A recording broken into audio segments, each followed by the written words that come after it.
Yes, people, Manscaped is back, but this time it's not for below the belt grooming. Manscaped brings to you the Beard Hedger, the best product on the market when it comes to beard trimmers.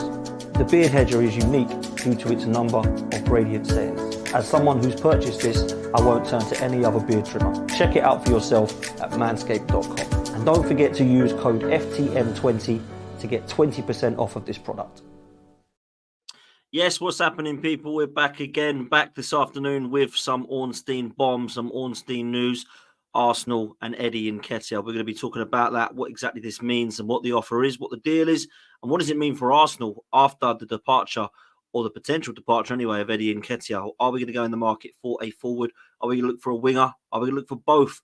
We're going to get everybody's opinions on it. Any questions you want to ask, any answers or questions you've got for me, please put them in the chat. Please make sure to put a Q at the start so I know it's a question. Any super chats, please throw them in. I will put them at the front, of course.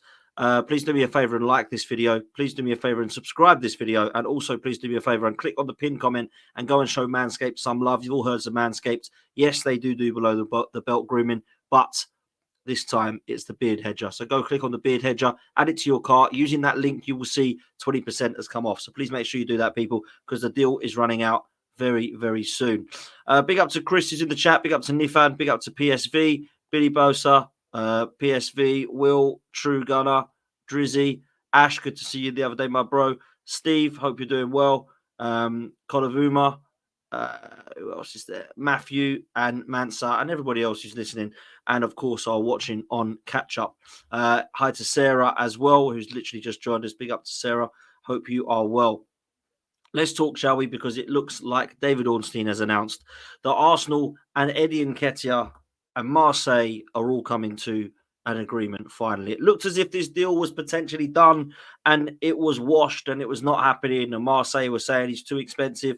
Arsenal was saying, well, we won't budge. Marseille was saying that we won't budge. And I did say yesterday that I thought there would be a potential compromise from one or both parties. And it looks like that is now going to be the case. So let's take a look at what David Ornstein is saying. And it looks as if this deal could be potentially back on. And I mean back on as well. Let's take a look at what Ornstein is saying. David Ornstein has dropped the bomb literally only an hour ago, talking about Eddie Nketiah, saying that Arsenal are ready to sanction Eddie Nketiah exit for Marseille. Proposed deal is a season-long loan with a buy obligation in the region of 30 million euros, which I said was what Arsenal were looking at. Personal terms for the 25-year-old Arsenal striker have been agreed on a 5-year contract.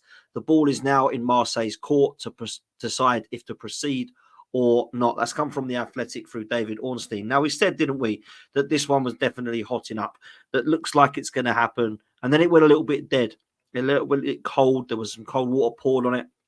It looked as if Marseille didn't want to budge from their 27 million euros bid that they saw rejected from Arsenal. And I said that Arsenal needed to consider 27 million euros, which is around just over 23 to 24 million pounds. It looks now as if it's now got closer to 24, 25, 26 million pounds, which I think is fair and a good offer. And I think it's something that we 100% should be looking to do, because I feel like this is time for Eddie Nketiah to move. It looks as if he wants to actually move to Marseille. The personal terms even have been agreed. And Eddie Nketiah looks like he's going to be a Marseille player now. Now, look, there's still bits and pieces to do here. Arsenal and Marseille do have to agree it. They do have to decide whether or not this is something they want to go ahead with. But it looks as if Marseille are willing to play ball. It looks like they want Eddie Nketiah. And it also looks like Marseille would like Eddie Nketiah as well. Eddie Nketiah, I think, let's be real, he's a good player. He's not a bad player, is he? But he's not a great player. £25 million would be about right in my eyes. I think that would be good for all parties. I think it would be good for Eddie, it'd be good for the team, and it would be good for Arsenal, because Arsenal are getting money for him. Eddie Nketiah gets to go and play first-team football, and Marseille get the player that they clearly want. He's been brought into the project, apparently, and there was definitely some build-up to this. So this is not an absolute yet, but it's looking like it's getting closer. Let's take a look at what was happening before that, because there's definitely been some news previously. When you get an Ornstein bomb, you think fair play, but you want to look at what actually was happening before, to be fair, because there's been a lot of rumours and reports that Eddie Nketiah to Arsenal was going to be someone that Arteta wanted to see a long-term future with. The number 14 shirt, 100k a week. I always thought that was a bad idea. I never understood it. I wanted Alexander Isak, and the fans were telling me that we've got Eddie, and I'm just like, what is happening in this fan base, man? We all know Eddie Nketiah ain't good enough. We all know Alexander Isak's going to be a baller. This was when he was at Real Sociedad and cost them £51 million. No, we got Eddie. We got Eddie. And I actually agree with Don, and it's not also that I agree with Don. Big up to Don, by the way. Make sure you go and follow him, Don. Don CFC on YouTube. Big up, Greasy Don. Says, what happened to Eddie, number 14, 100 bags a week, absolute mess. It was absolutely crazy. It is crazy, to be fair, that we've got fans who believed that this was a good deal when we signed him for 100k a week, given the number 14 shirt, which is a very heavy shirt, by the way. Very, very heavy shirt. So, look, Eddie Nketiah, thank you. Champions League football secured, but you now need to go because you're not good enough to get us over the line at a title. And I think that just needs to be fair. I think it needs to be said. Some of these HLM boys, they can do a certain job, but we need to get across the line, in my opinion. And I'm not sure that he is the one that we need to be looking at. I will also, Don, agree with Chris here and say, are we having this? A Chelsea fan calling Arsenal a mess. Bro, you know my thoughts on Chelsea. You know my thoughts on your ownership, brother. Trust me, I don't know what you're doing. You signed a 16-year-old Gremio kid today and an 18-year-old goalkeeper. Maybe Chelsea will win the league in 2037. Listen, it is quite funny, I must admit. Wow, what are Chelsea doing? Unbelievable. But there has been some build-up with this over the last few hours, to be fair, in relation to Eddie Nketiah before Ornstein dropped this bomb. Of course, there has been reports and rumours that this one has been on the cards. And I think it was kind of dead in the water at one stage. But of course, there's a few reports. Dame Chef here reporting that this was potentially back on the cards a few hours ago, saying that Marseille are expected to reopen talks with Arsenal over the signing of Eddie Nketiah. There remains a gap in valuation. However, the feeling is that it's not insurmountable. Nketiah is open to the move, and personal terms are not expected to be a problem. Now, what that means is Eddie wants to go Marseille. Marseille want Eddie. There's no problem there. Arsenal are happy to sell Eddie. There's no problem there. The only problem is how much we believe he's worth and how much Marseille believe he's worth, right? So for me, it looks now as if there needs to just be an agreement. Now, a new bid, apparently, according to AFC stuff, is prepared, and it looks, as far as David Ornstein concerned, to be around about 30 million euros. But it will be a loan, apparently, with an obligation to buy. So watch what happens here. This came in from Ornstein within the hour, of course, saying that they're ready to sanction the sale of Eddie Nketiah to Marseille with a loan obligation to buy for a fee in the region of £30 million. Ball is now in Marseille's court to decide whether or not to proceed with the deal. So there has been murmurings about Eddie Nketiah over the last few hours.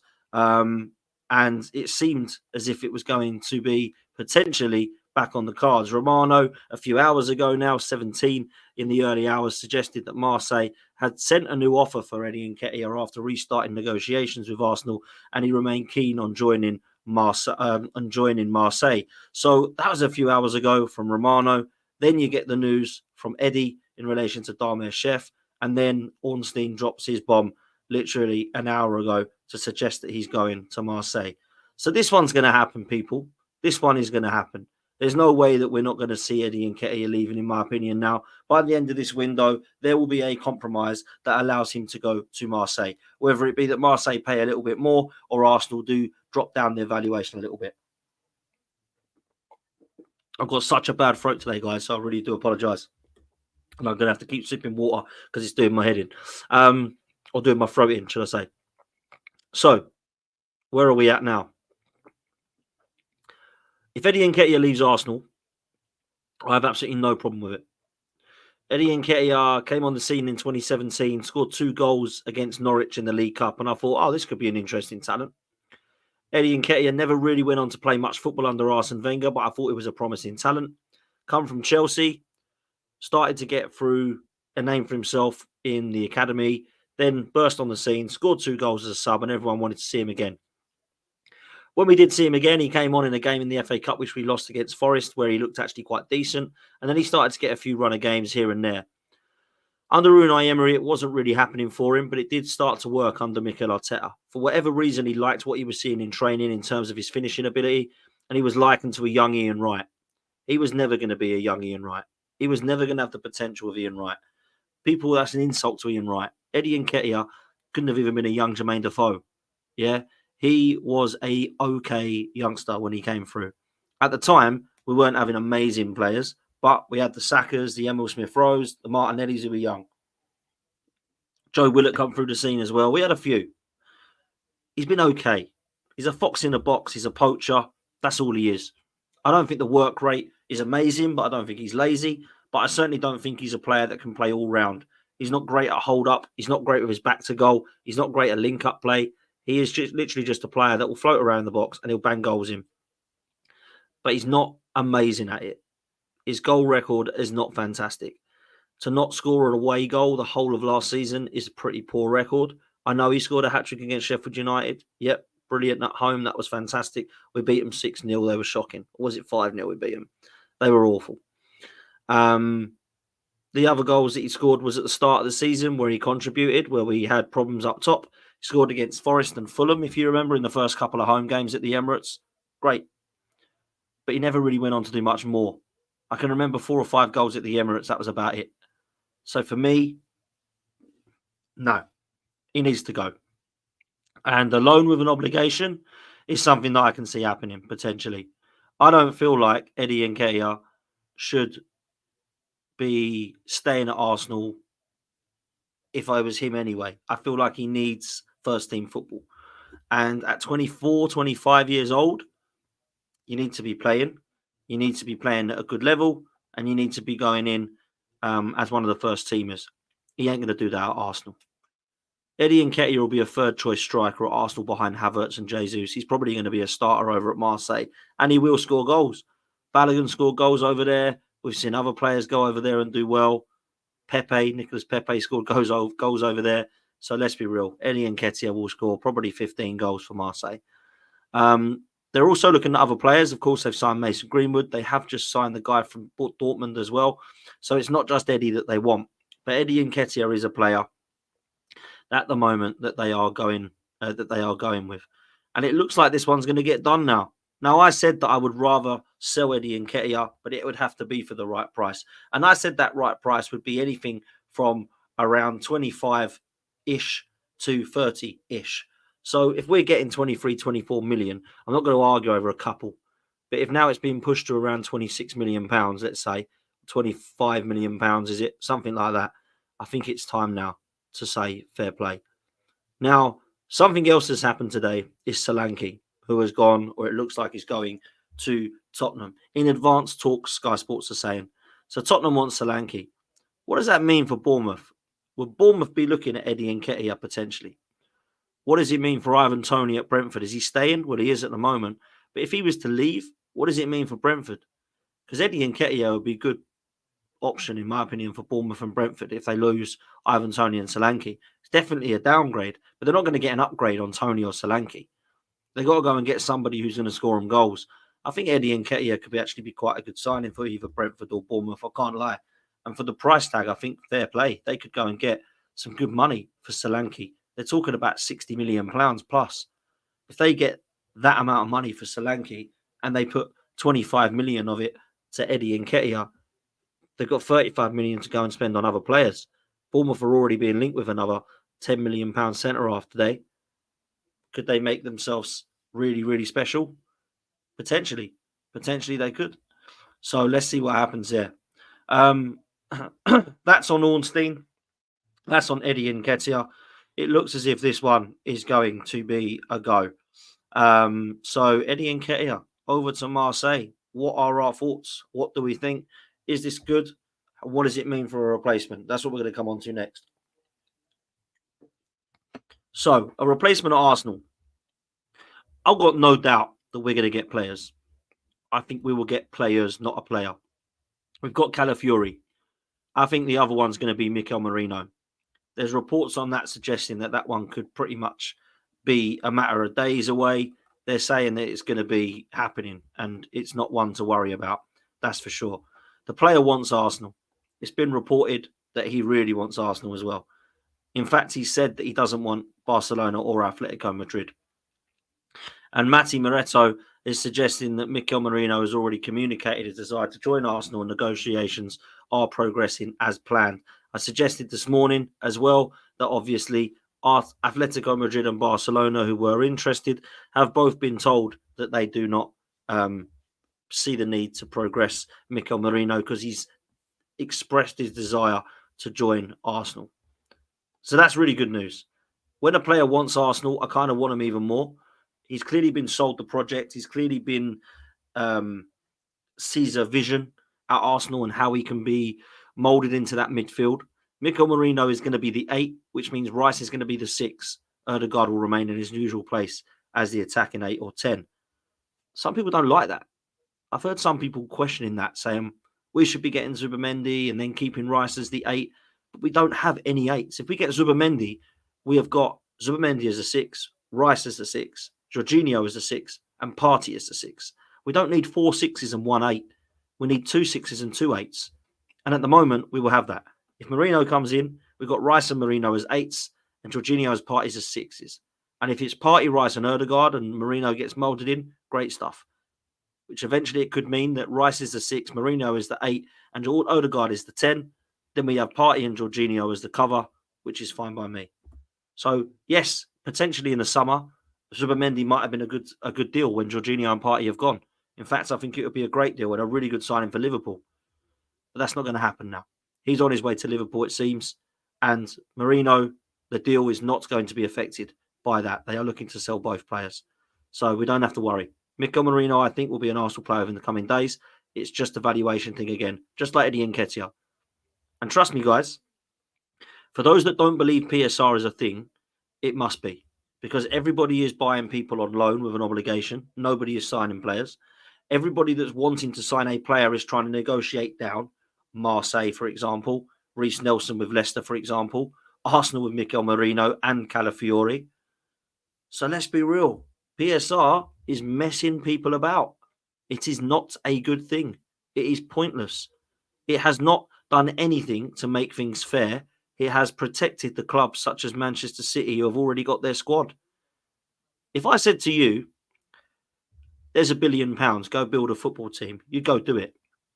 If I then said 5 years later, here's £1 billion, you can only spend 100 million over the next at a time. You'd be like, well, that's not fair. They've been allowed to spend £1 billion in one hit. Why can't I? Well, PSR don't allow it now, mate. Well, that's not fair then, because they've got their £1 billion squad, Chelsea and that Man City. Now, it's funny at Chelsea, by the way, but Man City is not. They're absolutely killing it. They've been winning trebles and tearing it up and doing four-peats and stuff. They've got their squad. We're all trying to catch up. So I'm not complaining as an Arsenal fan here because we spent a lot of money. But look at Newcastle, who've got money in the bank that want to try and catch up to go to that next level. It's going to take them twice as long. Now, some people might think, oh, boo-hoo, you know, they've got money, they're lucky. They are lucky. That's not the point. The PSR rules have come in way too late, and it's now made it unfair, in my opinion. So this is definitely now not a fair thing. It's not a fair playing field like they said it would be. It's just not. Newcastle have got £350 billion owners that have said, do you want to spend £1 billion? Yeah, so do I. It'd be nice, wouldn't it? But we're not going to be able to. And if we want to, it's going to take us 5 years because PSR is not allowing us to. They've done well to keep hold of Isak, Gordon and Bruno G, if I'm honest. So that's the way I see it. Loan with an obligation is the thing that comes out now all the time. And that's what Eddie Nketiah is going to be. A loan with an obligation of 30 million euros, it seems, according to David Ornstein. Another player who looks to be on his way out, should I say, of Arsenal is, of course, our goalkeeper, Aaron Ramsdale. But where? It does not look like this one has got massive legs at the moment. I keep saying massive legs. It does sound strange, doesn't it? But I think you get what I mean. I keep an eye on this one because I do think something will happen with Aaron Ramsdale. I just really don't know what. And apparently Sam C reports are suggesting that Southampton are interested in signing Aaron Ramsdale on loan. The player could be open to a temporary move, having already spoken to the manager, Russell Martin. However, Arsenal are not considering loan deals for Ramsdale as things stand. Too right. Why are we getting rid of a top-class goalkeeper on loan? Let's be real. It's absolutely crazy to think that teams are going to actually go in for Ramsdale and go, I mean, get him on loan. Yeah, sure. What's the obligation fee? Oh, we don't want to pay a fee. We just want to try him out and offer a season on loan. No, this goalkeeper is top. Yeah. Is he world class? Nope. Is he top class? Yes. Is he one of the best in the Premier League? Yeah, I actually think he is. Has been for the last 2 seasons. When you look at what he did for the first season that Arsenal went and signed him, and the last season that they went for a title, Aaron Ramsdale was seen as one of the better goalkeepers in the league. He was right up there with Emi Martinez, Alisson, and Edison. Not as good as them, but certainly in that bracket when you look at top goalkeepers in that class. If you had to pick the top 5 in the league, Aaron Ramsdale would have been in there. Now, people might think David Raya is better. That's cool. I'm not debating that he isn't. I don't think there's a huge difference, though. So if Raya's 30 million and Ramsdale was 25 million 3 years ago for Sheffield United who got relegated, he is definitely worth 30 million plus now. So unless we get 30 million for him, I'm keeping him. I'm absolutely keeping him. Why would we sell a goalkeeper who cost us 25 million for 15 million or 10 million? Why? We messed this up big time. The reason we met this up big time is because when we decided to put Raya as our number 1, we should have sold Ramsdale that summer. We should have sold Ramsdale. We should have said he's £30 million. Please someone come in for him. And then we go and get a backup goalkeeper and David Raya's our number 1. Then we don't have all this mucking around and messing about. And I'll tell you, to be fair, hasn't done this goalkeeping thing very well at all. He arrived at the club with Emi Martinez. He was by far the best. And, by the way, is still better than Aaron Ramsdale and David Raya. But he's now Aston Villa. We kept Leno. Don't know why, because Emi Martinez was better. But we sold Leno the season later for a whopping £3 million to Fulham. And then we signed Aaron Ramsdale for 25 or 24 million pounds. We had Matt Ryan, we had Matt Turner, we've had Runnerson, awful goalkeepers, right? Now we finally bring in David Raya and Ramsdale, and now it's gone to pot again because we've decided to mess it up. So why is it that we can't get this goalkeeper situation right? Let's hope that we can with David Raya and that he has a good season. I actually think he needs a better season than last time. And people will say, what? He got the golden glove. Do you actually think David Raya got that golden glove? Do you think he's thanking himself for that? Or do you think there's 3 players in front of him that he's got to thank? Ben White, Gabriel and Saliba. Without them, he don't get the golden glove, guys. Come on. The guy was bloody making mistakes, getting lobbed, throwing it in his net. Not good enough, in my opinion. And this season, he's got a big point to prove, in my opinion, because there's a lot of people that still think that he is not the world-class goalkeeper that we need, and I'm one of them. I think he's a good goalkeeper, but I do not think he is world-class. He ain't Alisson or Edison level, and Emi Martinez is better than him, which is a worry considering he was our goalkeeper 5 years ago now, wasn't it? So crazy, in my opinion. Should be looking at a goalkeeper, but we're not. So there we go. That's what's happening at the moment in the world of Arsenal. Some of your questions, let's take some. Henry says, do you think that Havertz can carry through the season? I guess he means carry us through the season. Any questions you want to put in, guys, please throw in super chats. Please throw in questions. Put a Q at the start of it so that I do see that it's a question so I can star it. Do I think that Havertz can carry us through the season? No. Because last season he didn't carry us, did he? Personally, we've got Havertz, £65 million player, who I thought was poor in midfield and was brilliant off the back end of the season as a 9. So now he has to play him as a 9. At the moment, he seems to be playing him in midfield again in pre-season, which does slightly worry me. I don't like the fact that Jesus and Havertz have linked up so well because it now means potentially Havertz could be playing in midfield. And I don't want that moving forward. I think it is a good player to have, but I honestly believe I see Havertz in the long term as an Olivier Giroud player that you bring on for the last 25 minutes and give a different dimension. So he's definitely got a place in the squad, Havertz, 100%. But should he be playing as a number 9 every single game? Not for me. Not for me. Get your questions in, guys. Make sure you put a Q at the start of it if you want me to answer it on screen so I know that it's a question. Otherwise, it will get missed. Okay, Will, this one comes in from you, bruv. Says, in a few years' time, which players do you not want to see at the club? I don't want to see Vieira, Partey, Ramsdale, Zinchenko, or Nelson at the club? Okay, I'll do my best to answer that. Who do I not want to see at the club? Let's start from the back right the way through. I don't want to be seeing David Raya as number one, but he's definitely got a place in the squad. Aaron Ramsdale likewise.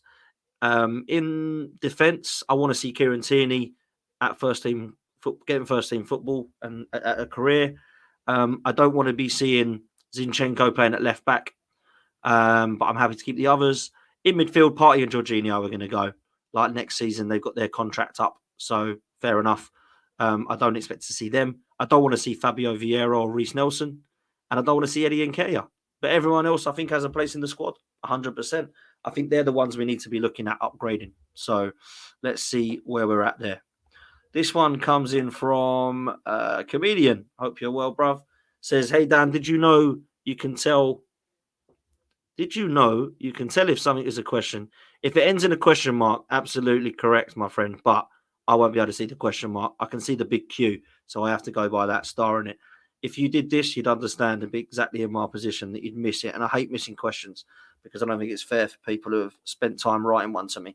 So that's where I am at. Ash, big up, bro, says, do you think Solanke will be good for Spurs? Do you think we should have rivaled a bid? He's a gooner after all. Yeah, I saw today he's had an Arsenal shirt when he was younger and his dad's a big gooner. I did see an interview there. It's quite funny seeing he's just been linked with Tottenham. And of course, it'll be another Harry Kane situation, won't it? I think he will be good for Spurs. I really do. I think he'll score goals. I think he'd be good, a good option for the Fantasy Premier League. I really do. I think FPL, now that it's back, I think Solanke could be a good option. I don't want to put him in my team because he's plays for Tottenham. I never put any Tottenham players in my team, no matter if they're Kane or Son. I remember people, when Tottenham had that really good kind of time under Poch, I was losing in the FPL because I had Arsenal players and they all had Spurs. And all my Arsenal mates put in Son and Kane in and Dele Alli and Eriksen. And I'm like, what are you doing? Of course you're beating me, but you're actually loving the fact that Tottenham are scoring goals here, so you're getting points. Crazy. So, yes, I do think he'll do well. I don't think, though, that 65 million is good money for Solanke. I think it's a hell of a lot of money. Considering Osimhen's going to be 80 or something, and what's the name? Victor Osimhen is going to be about that.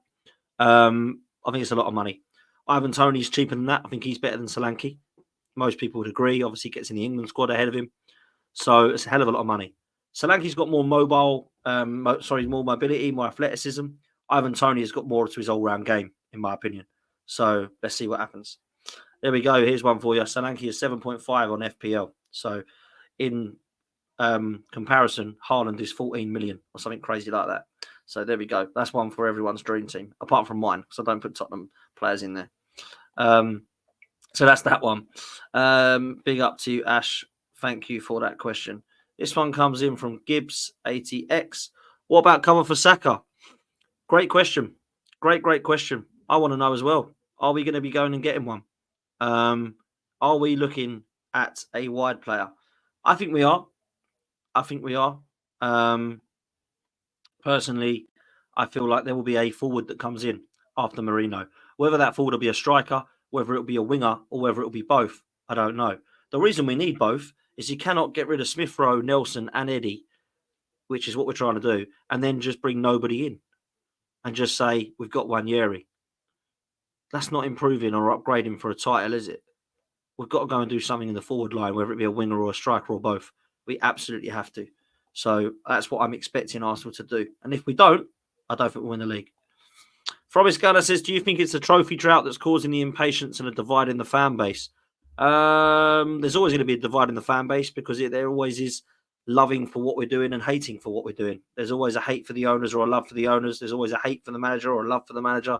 There's always a hate for players and there's always love for some of those players. We've had players divide our fan base over the years, like Mesut Ozil and Granit Xhaka. We've had managers like Arsene Wenger and, to be fair, Mikel Arteta that have divided opinion. We've also had boards and directors, owners like even Gazidis, even Edu, that have divided the fan base, and the Cronkies have massively divided the fan base. So Arsenal are just a fan base that can't unite. They've always got difference of opinions, and that'll always happen, in my opinion. But there'll be pressure, in my opinion, in the next few years if Arsenal don't win something. But if we don't win something this year, there won't be any pressure. Just accept it. Mikel Arteta is going to be here for 3 years. If you want him out, then just don't support Arsenal for a few years because he's not going anywhere. Trust me, he is not going anywhere. The Cronkies love him. The Cronkies want him here. The Cronkies think he's doing a great job. So that's why he will stay, whatever happens. Unless Arsenal to come 12th or something. Trust me, he's staying. He is not going anywhere. PSV says, would you take a risk on Kingsley Coman now that he's apparently available? No, I don't think I would. Because I think there's better players available. I'd rather have Leroy Sané and Gnabry out of Bayern Munich than Coman. I like Coman. I think he's a good player, but I think his injuries have caused problems. I don't think he's been a great of late. And I look at Pedro Neto and think he is a better baller. I look at Eze and think he is more versatile. And like I say, Leroy Sané would be someone I would take over him. So probably no would be the answer to that one. This one comes in from Niffin. Says, hey, Dan, where is our cover for Saka? Ain't no way I trust Feva Vieira. We need an Eze, Neto, Bakayoko, or Sana striker. Yeah, agreed. I don't think Vieira is the answer at all. I don't think Vieira is the answer behind Erdegaard. I'd rather play Wanyeri. I don't think Vieira is the answer wide. When I have seen him, he's done some bits on the left-hand side, but not for me. He ain't my sort of type of player. I don't think we'll do well with him in the side. I don't think he's going to make it, if I'm honest. That's just my opinion, though. This one comes in from AJH. Says, do you believe that Wanyeri, Heaven, and Lewis Skelly will get some chances with the first team this season in the Carabao Cup and FA Cup? Yes, I do. Depends who we get, of course. If we draw Man City in the Carabao Cup first round and Liverpool in the FA Cup like we did last year, then we probably won't see him. But if we're going to be looking at getting in the FA Cup, let's say Chesterfield, or we get in the Carabao Cup in the first game, somebody like Middlesbrough or Hull, I expect to see Wanyeri and Heaven and Lewis Skelly all getting minutes. Maybe not Heaven, but definitely Wanyeri and Lewis Skelly. Lewis Skelly, I thought, was fantastic the other night. And Ethan Wanyeri this pre-season has lit it up. So they deserve minutes, 100%. This one comes in from Bugs Lee. Says, who would you like as a Ramsdale replacement? Okay. I would have taken Kasper Schmeichel. He's gone to Celtic. I would have taken David De Gea. He's gone to Fiorentina. I would have taken Wojciech Szczesny. Looks like that could be still on the cards, but Saudi Arabian teams are looking at him. Juan Garcia is a player that we're linked with at Espanyol. I take him. I don't think he's outstanding, but I certainly don't think he's a shambles. I don't want Dan Bentley and this Tommy Setford to be the number 2. That's for sure. So probably Bilo from Feyenoord or who I've just said, Juan Garcia. They're probably the only 2 that I would look at, to be honest. I don't know why we would look anywhere else, but there we go. Let's see what happens. Be a shame. I'll just keep Ramsdale. That's what I would do, personally. Do you think Chelsea has the 3rd best team or players in the Premier League? No. In a word, no, I don't. Let me tell you this. From the squad that Arsenal and Chelsea have, there's no doubt that I would 100% take Cole Palmer. I would 100% take Caicedo. And I would definitely take Lavia. I like Malo Gusto. I think he's a very, very good fullback. I wouldn't take Reece James because he's made of glass. Other than that, I'm kind of struggling. I don't want their goalkeepers. Their centre-halves aren't reliable enough or good enough this season, in my opinion. Last season, definitely their left-backs. I like Cucurella, but I'm quite happy with Timber and Calafiori. In midfield, Nkunku, Palmer, Caicedo, Lavia, fair play. I'm not taking Gallagher or Enzo. That Enzo's done nothing. Who else is there? Across the front 3, I'm not taking Mudryk or Sterling or Madueke. I'm not taking any of their youngsters. I'm not taking Mark Gui or Jackson up front. So, yeah, Cole Palmer. So there's only about 4 players I take from the whole of their squad. Let's be real. It's crazy. Some breaking news, apparently. Graham Bailey is suggesting, big up for this, Kyle, that Bournemouth have made a late inquiry about Eddie Nketiah. That looks like he's potentially on his way to Spurs then, Solanke. We did say earlier that it looks like that could happen. And it seems as if that could be the case. Potentially Eddie Nketiah, who looks like he's on his way to Marseille, could be, in fact, on his way to Bournemouth if they come in with a late bid. Now, what would that look like? If they've got some money, what would that look like? That could be very interesting. Let's see. If Marseille are serious, they better put the money up because Bournemouth are apparently circling. So let's see what happens. Gibbs says, cover for Saka. Are you comfortable with Jesus covering for Saka? This is why I would go for a striker over a winger. Because if we was to go and get a Gyökeres or a Victor Osimhen, we would then have Jesus to cover Saka. And I've said this for a long time. People don't seem to want to know it. No, he's a number 9. No, he's not. Like, he can play there, like we saw the other night. But he's definitely better as a wide player. He played there against Man City when we beat him last season at the Emirates, and I thought he was phenomenal because he's got everything about his game that can allow him to play as a wide right or wide left player. Manchester City used to play him wide and say he's definitely not better than Aguero, he's definitely not number 9, but as a winger, he does well for us. That's why I think you need to be serious about when you look at Gabriel Jesus. That's the way I see it. This one comes in from Victor Gyökeres. Oh, mate, if it is you, please come to Arsenal. Says Gyökeres and Leroy Sané are needed. Would we get them? I think both of them are available. I think if we said to Bayern Munich, here's 45 million for Sané, come to Arsenal, I think he'd come. If we said to Sporting Lisbon, here's 84 million pounds, which is the release clause, then they've got no option but to say, okay, and Gyökeres comes to Arsenal. Have we got 120 million pounds? That's the big question mark. I really don't know. I'm not an Arsenal accountant. I don't claim to be. That's the way I see it personally. So watch what happens there. I like Victor Gyökeres a lot, I must say. T-Trade says, hey, Dan, now agree signing Eddie to the new contract worked out to be great business. Now we're making 30 million on him instead of losing him on a free. Listen, I totally agree with that, and I think you're bang on. The reason I was struggling with it was because we were trying to get this guy gone, and it was taking us forever. And everyone said he's 40 million, he's 50 million, he's this and that, and we couldn't get 23 million for him. That was my big problem. And I thought the wages we put him on were still ludicrous to this day. I really do think that. So that's my opinion. And of course, you see it differently. That's absolutely fine. Denko says, which academy players will you like to see this season? Ethan Nwaneri, 100%. Lewis Skelly, 100%. And potentially, if there's anybody else, it'd be Heaven. The other one that is coming through that people are talking about that looks good in pre-season was Salah, but I don't know much about him, if I'm honest. He looks an okay player.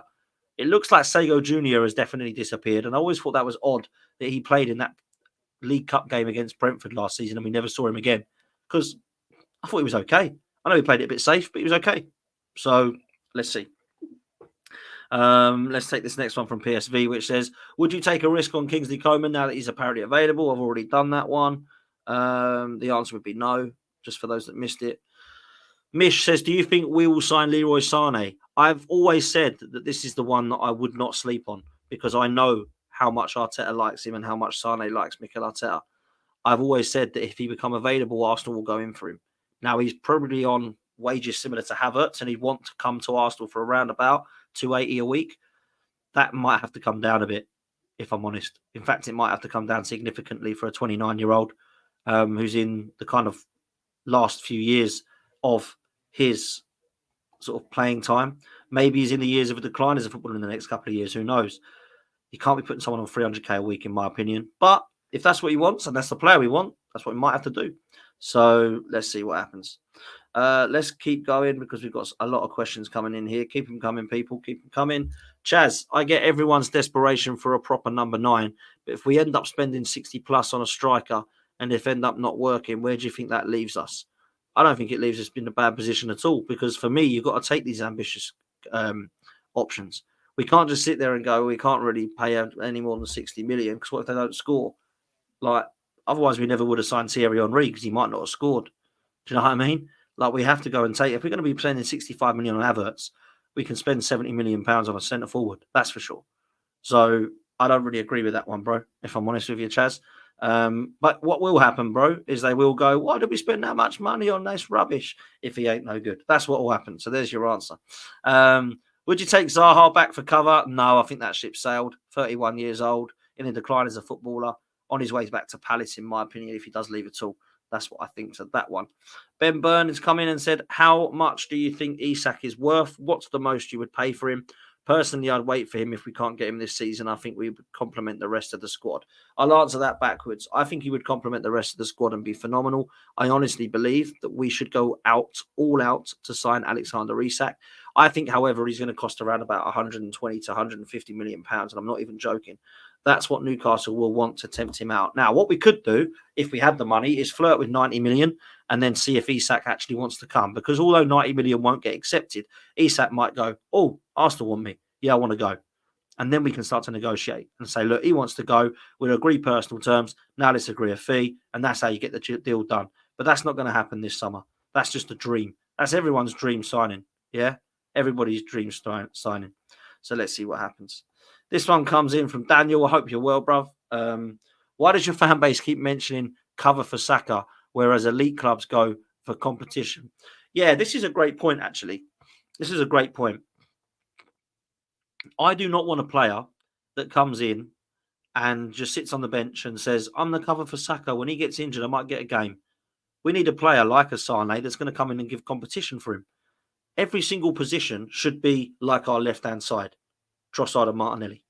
The left wing position at Arsenal is like, who do you play? And the good thing is, he starts, but he comes on. That's what we need in every single position. And people are like so sentimental sometimes. It's like, but what happens to him? What happens to him if we get him? I never sat there in the Invincible season and said, oh my God, we just bought Thierry Henry. What the hell happens to Kanu now? I was like, wow, this is phenomenal. Like, we've got a brilliant squad. That's what's needed. And funny enough, that's how you win the title. The reason Arsenal ain't won the title is because we've been too sentimental about, what about the pathway for Reece Nelson? And what about Eddie Nketiah? We've just given him 100k a week. We can't buy a striker now. That's what I heard when I said we should go for Isak when he was at Sociedad. 51 million. I thought, oh my God, I cannot believe Newcastle was signing him. That is phenomenal signing.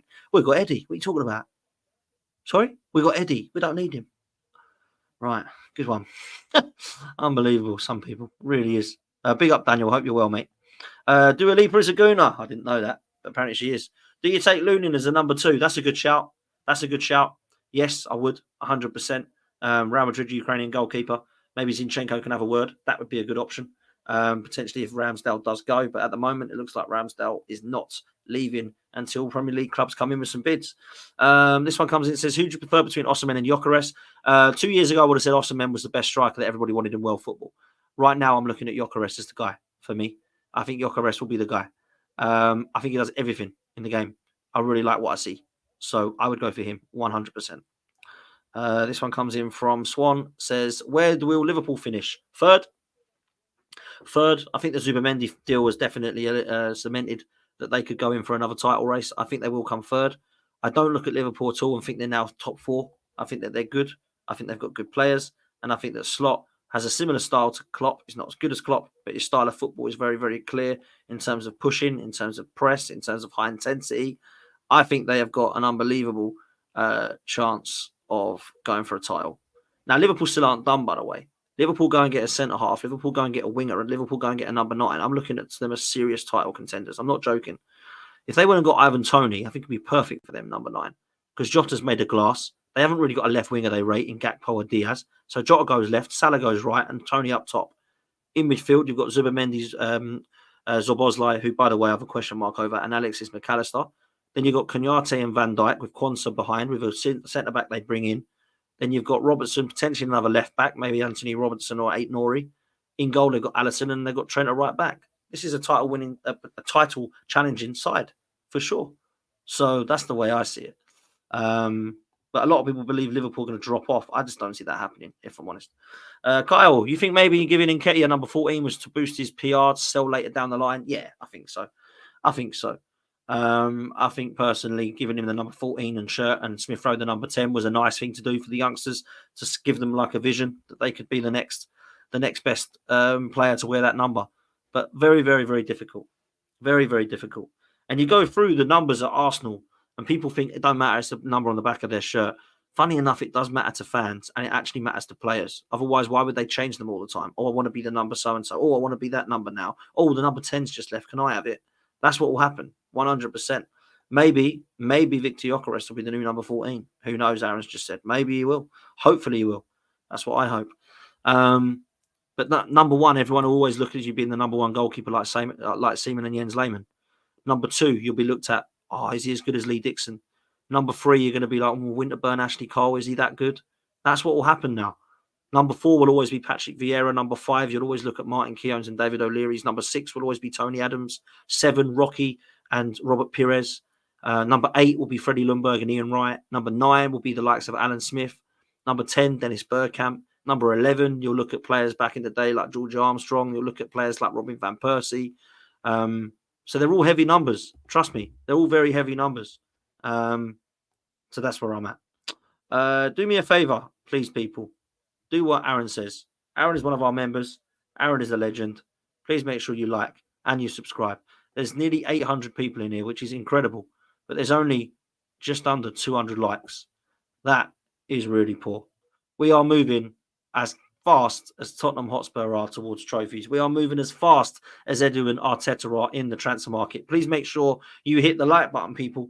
Do not let me down. Show your appreciation. Show that you're enjoying the stream by hitting the like. Because I always look at the likes and think, oh, blimey, look how many people watched me. I only got this amount of likes. And it is quite demoralizing. So please make sure that you hit the like button for me if you are enjoying the content. And that you hit subscribe, because we are getting so close to 30K, which is the next target, people. So please make sure that we do that. I would much appreciate it. There we go. Make sure you hit the like and the subscribe button. Okay. Where are we at with questions? We've got a few more before we wrap up. We're going to go to the hour mark. Let's do it. Baguma says, who would you be looking at as a sporting technical director if Edu was to leave? I know this is backroom staff and it doesn't matter to some people sometimes. It does kind of matter because the people need to know what the hell we're doing. And I would like that person. Do you know who I'm going to say? One of two. One of them has got some personal problems at the moment, so it might be a bad shout. Mark Overmars. If he's got personal problems, then no problem. We'll move on to the next person. Gilberto Silva. Gilberto Silva, behind the scenes, has been very, very good from what I hear. And I know that people might think I'm just saying that, one, because he played for Arsenal, and two, because, Edu can do it, so can Gilberto. But he's a proper gooner, man. He loves Arsenal. And I think that we could look at that as a potential. So, yeah, that's who I'd go with. But Overmars would be my number one. Good question, though. But listen, Edu's going nowhere. He's staying. Peppermint Freedom says, would you take who? Would you take Kubo from Sociedad for the Saka backup and competition? I don't know who he is. Sorry, I don't know who he is. Let me look now. Kubo. Who is that? Oh. Takafusa Kubo, 23-year-old Japanese international. He's clearly a youngster. Well, 23 is not really a young kid. What's he got? 16 goals in 65 games in the last 2 years.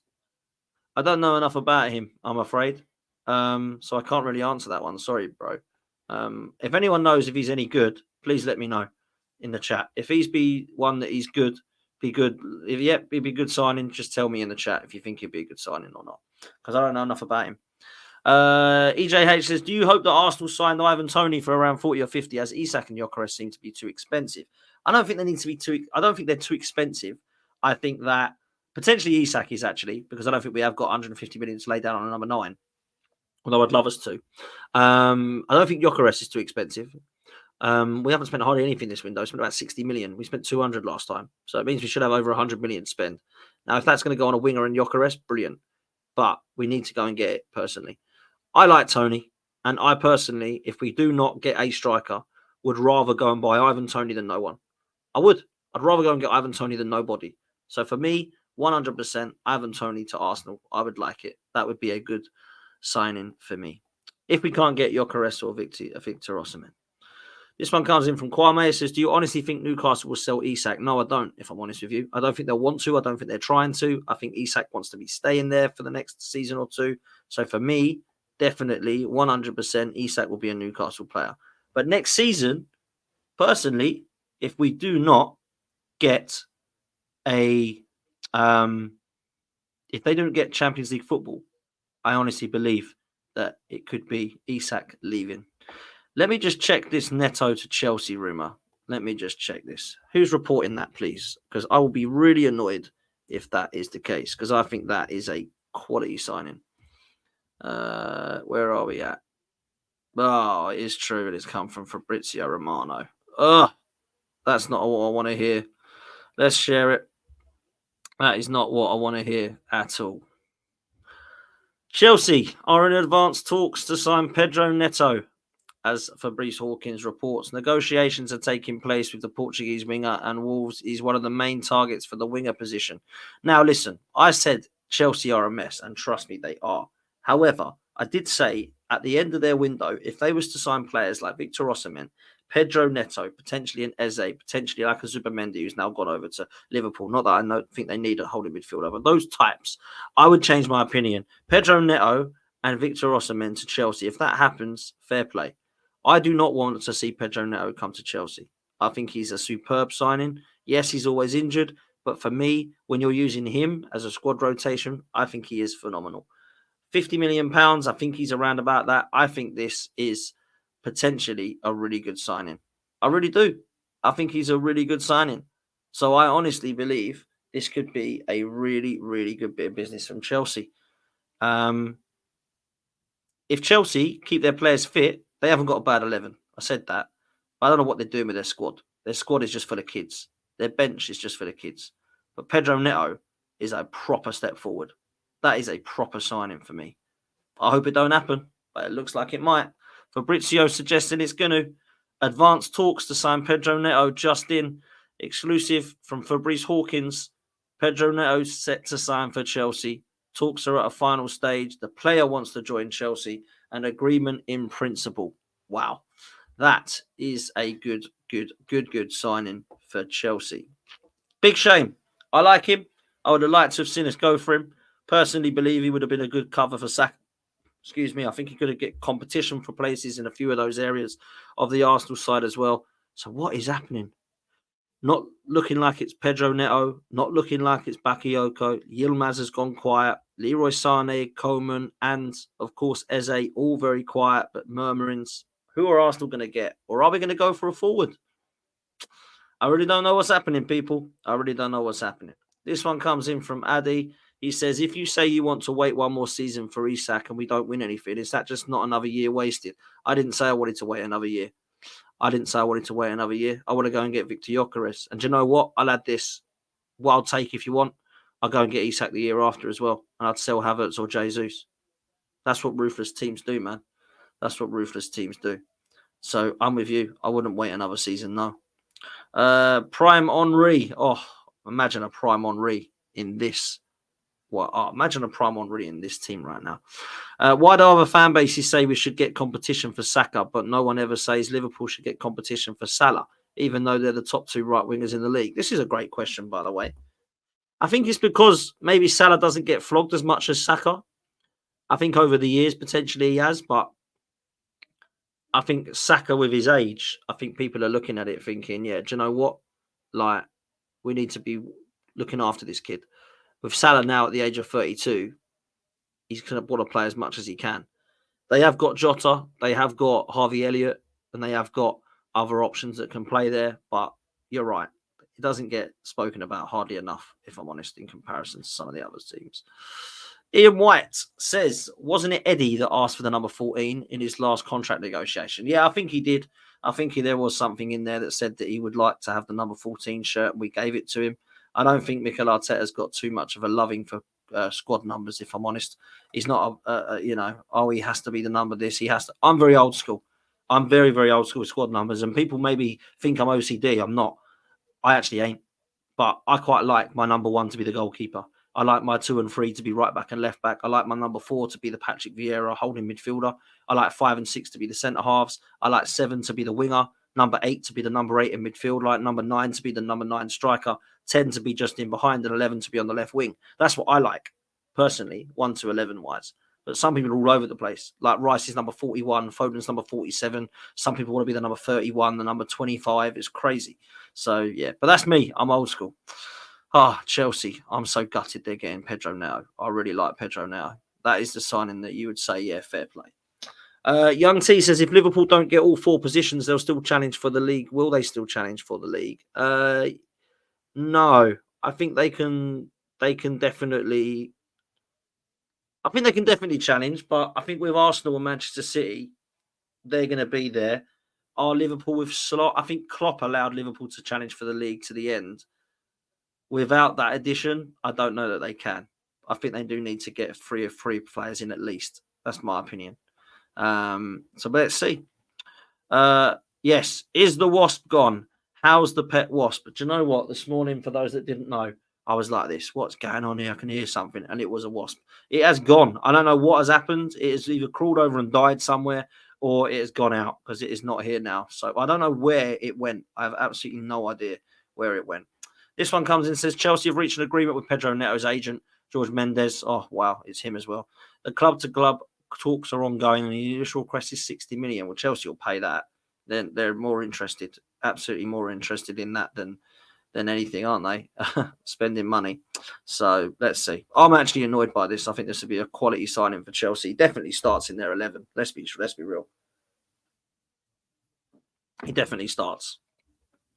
Let's take a look now at the next questions. We're going to do the last few questions before we wrap up, people. Christopher Ward, how are you, Chris? Hope you're well, mate. It says, do you think Ødegaard should be number 10 now that Smith Rowe's gone? I don't think he wants to be. I've heard no rumours that he wants to be changing his number. I saw a picture the other day that had Mikel Arteta, the number 8 shirt, and then Ødegaard with the number 8 shirt. And I just thought to myself, yeah, you're the captain. You're the same number as our manager. I think you like that. So I think he's going to keep number 8, if I'm honest. And I think that we'll be giving the number 10 shirt to whoever replaces Smith Rowe and comes in, which I hope is somebody like Eze, now that it's not going to be Pedro Neto. Let's see. £60 million is not actually that much money when you look at it, people. If he stays fit, that's an absolutely brilliant signing, in my opinion. It's a lot of money, don't get me wrong. But look, this is what the market's in now. EJH, who are your top 5 favourites to win the Champions League? Wow, top 5. Real Madrid, Man City, Liverpool, because Liverpool and Europe are mental. Arsenal,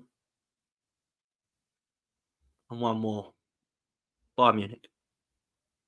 They're the top 5. Not PSG, because they just don't do it and they've lost Mbappe. I don't think they will. So they're the 5, I would say. Hopefully that makes sense. What's this one? This one comes in from Andy. Hope you're well, bruv. He says, with our signings so far, what are your expectations for the team this season as a bare minimum? Trophy, silverware is the bare minimum, and a title race. That's what I want. A trophy and a title race, or questions will have to be asked. That, for me, is what's needed. Big up to you, Andy. Hope you're well, mate. Neil says, Boniface is a good option as a striker, or Dusan, or Lautaro Martinez for 70 million. Yeah, there are other options. It isn't just Victor Osimhen or Victor Gyökeres, but I do believe that it will be one of those two. I would actually rather have Ivan Toney than options down here, because Ivan Toney is less of a risk. Lautaro Martinez misses, man. So many chances. Dusan don't know enough about, and Boniface is a youngster, which will be a huge risk, in my opinion. So that's the way I see it. But let's see. David, big up to you, listening from the Netherlands. Says, love the content. Greetings from the Netherlands. Big up, man. Thank you so much. Much appreciate you as well. Let's take the next question. This one comes in from Will, and it says, do you think that we need more rapid players in the team, as defenders hate that? I think we only have Martinelli at the club. Well, Saka and Martinelli are two definitely that cause defenders nightmares. Fullbacks have had nightmares over both those players. Trossard is actually very technically gifted, but doesn't really have any pace. Jesus isn't really known for his pace, but certainly isn't slow. And Havertz isn't known for his pace, but certainly isn't slow. I think we need something that's going to be a little bit more different, a little bit of a moments player. I don't know who that rapid player is. I don't know who that winger is. We need to go and get him. I don't know who that striker is, but we need to go and get him. And then the next two that complete after Merino for me. That's what completes the window. And that would be a very good window, like an 8 out of 10 window. Proke says, do you think that Zidane, Kivior, Jorginho, Nelson, Fabio, Eddie, and Gabriel Jesus deserve good enough to get a trophy? So Zinchenko is going to stay and be part of the squad, and I think we could do something with him. I don't like him defensively, but offensively he's okay. Kivior, I don't actually mind. A lot of people don't like him, but I don't mind him as cover. Jorginho, likewise, I don't mind as cover. Vieira, no. Nelson, no. Eddie, no. Gabriel Jesus deserves a place in the squad. Are they good enough? Not at the moment, no. I don't think so. If we can win the title with this, it would be a phenomenal achievement, personally. Calafiori isn't enough. Merino isn't enough. Those two are great signings, but we need 2 more on top of that, a winger and a striker. So let's hope that we get both of them, or at least one. This one comes in from Emerson, says, Dan, did you see my comments about the Merino deal in the earlier show? No, I didn't, bro. Please let me know. I thought this one was still just ongoing and talks are happening. So please let me know if I've missed something, and let me know in the chat if I've missed anything on Merino, because sometimes it's hard to keep up when I'm live.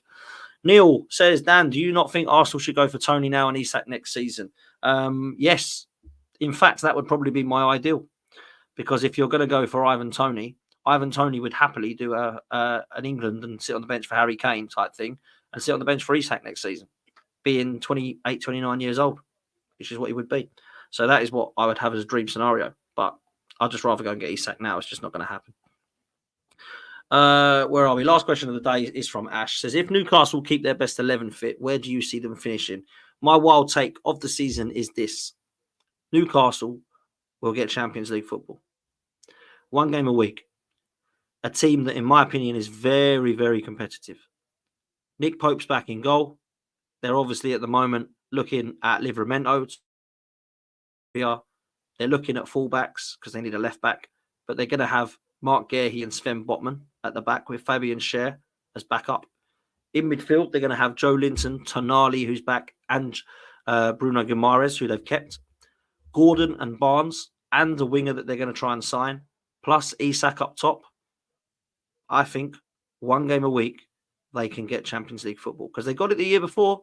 The only thing that stopped Newcastle having a good season and getting comfortably back into Europe was injuries. That is it. They had literally no team to play. They had to put Lewis Miley and Philip Anderson into their team, Elliot Anderson, into their team to try and get them through games at times. They're kids. Let's be real. I think they'll have a great season. I think they will. But that's just me. I like Newcastle. I've got a lot of time for them. And I think their fans deserve a little bit of something, in my opinion. So let's see. Let's see what happens. Guys, we're going to leave it there. Great to see that there's over 700 of you, 800 of you at one stage. Absolutely amazing stuff. Thank you so much for these numbers, honestly, guys. Please make sure you do me a favor. Show your appreciation. We're not at 300 likes yet. We need to get to 300 likes. So let's make sure we can get, let's go halfway. Let's go 50%. That's all I ask. I'm only asking 50% of you to hit the like button. Yeah, because I know not everybody can be asked to. I get it. Sometimes when I'm on streams, I'm like, oh yeah, need to hit the like button. I forget as well. All I need you to do is hit the like button, people. As you leave, just hit like. That's all. It's free. Please make sure you hit subscribe. It's free. 2 buttons that mean the world to me and the channel. It will definitely take the channel forward. So please make sure that you do that, because what then happens is when you hit likes on this video, people will start to find out more about us. People will start to understand who we are, what we do. And trust me, from next week onwards, the panel debate shows are back. We're going to see Race for Europe every Monday. You're going to have Arsenal Roundabout on every single Tuesday night. You're going to have This Is London every single Wednesday night, unless it's a Champions League night, which will then change to a Tuesday.